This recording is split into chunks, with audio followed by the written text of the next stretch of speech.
Pagi hari di Indonesia seharusnya tenang, penuh embun dan aroma tanah basah. Tapi kini, udara terasa berat, mata perih, napas sesak. Di balik hiruk-pikuk kota, kita sering lupa bahwa alam sedang berteriak pelan dan kita menutup telinga. Setiap tetes hujan yang turun, tak lagi sama. Setiap angin panas membawa pesan, bumi mulai kehilangan keseimbangannya. Krisis iklim bukan ancaman masa depan. Ia sudah di depan mata.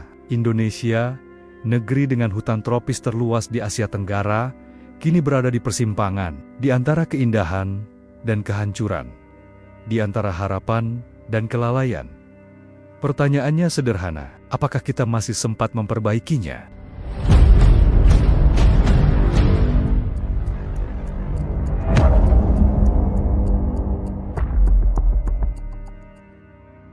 Menurut BMKG, suhu rata-rata Indonesia meningkat hampir 1 derajat sejak tahun 1990.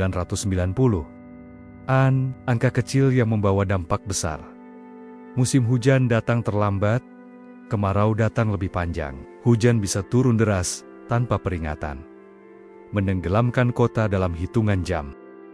Dalam 5 tahun terakhir, lebih dari 3.000 bencana hidrometeorologi terjadi di seluruh Indonesia. Banjir, longsor, kekeringan, dan kebakaran hutan menjadi berita rutin, bukan lagi kejadian luar biasa. Data tidak berbohong, tapi seringkali manusia menolak mendengarkannya. Karena angka-angka ini tidak meneteskan air mata, tidak kehilangan rumah, tidak kelaparan. Namun di balik setiap statistik, ada kehidupan nyata yang berubah.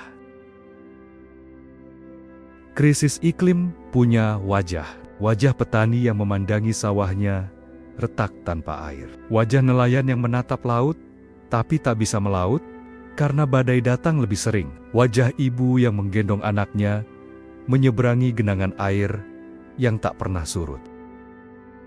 Di Demak, laut kini masuk hingga ke dapur rumah warga. Di Indramayu, ribuan hektar sawah gagal panen karena kekeringan. Di Kalimantan, hutan yang dulu hijau, kini jadi hamparan arang hitam. Mereka tidak menyebutnya krisis iklim. Mereka hanya tahu alam tidak lagi seperti dulu, dan hidup mereka semakin sulit.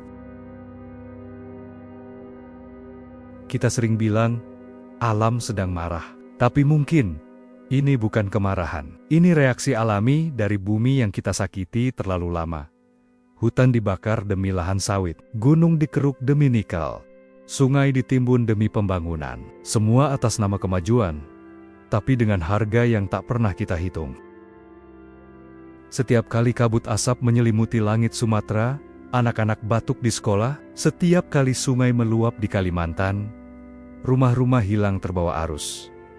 Alam tidak menuntut banyak, ia hanya ingin kita berhenti memperlakukannya seperti mesin uang.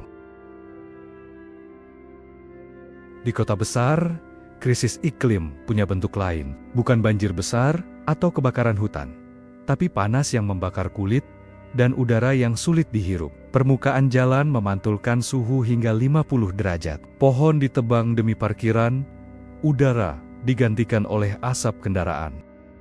Kini, panas bukan lagi sekadar rasa, tapi ancaman nyata bagi kesehatan. Stroke panas, dehidrasi, dan polusi udara jadi teman sehari-hari. Kota modern terus tumbuh, tapi lupa menyediakan ruang untuk bernapas.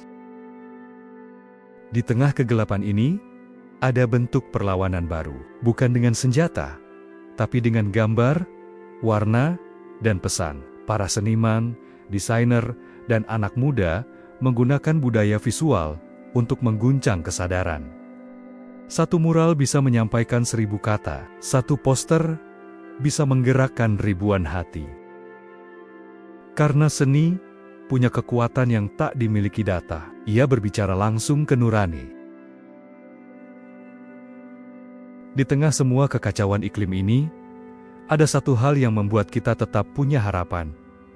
Generasi muda, mereka tumbuh di tengah krisis, tapi memilih untuk tidak menyerah. Di Bandung, sekelompok mahasiswa menanam ratusan pohon di bantaran sungai yang dulunya penuh sampah. Di Bali, Komunitas kreatif mengubah limbah plastik jadi tas dan aksesori mode berkelanjutan. Di Yogyakarta, pelajar membuat kampanye visual digital tentang pentingnya energi bersih.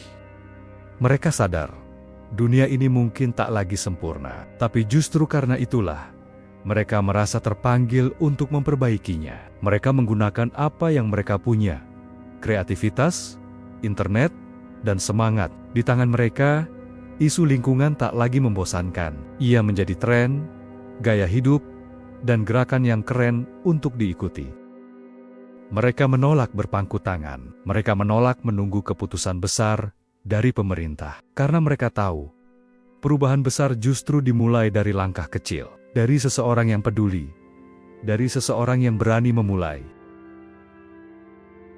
Tapi di balik semangat itu, ada kenyataan pahit yang sering kita lupakan.